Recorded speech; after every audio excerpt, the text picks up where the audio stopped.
কি তোমরা ভাবছো তো যে এটা কোনো রিসেপশন ব্রাইডের কাজ? না।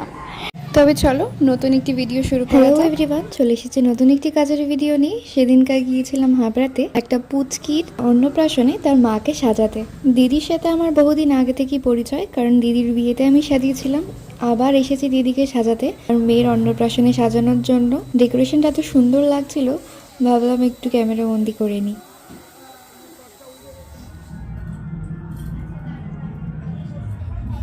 সেই সাজাতে এসেছিলাম দিদির বিয়েতে, এখন সাজাতে এসেছি আবার দিদির মেয়ের অন্নপ্রাশনে। তুমি বলো, তুমি কেমন লুক চাও? আমি চাইছি যে চোখটা একটু সুন্দর হবে, যেরকম তুমি ভালো লাগবে সেরকম করে দেবে। ঠিক আছে। কি মিষ্টি লাগে, অসাধারণ। আইটা একটু ডাউন করবে।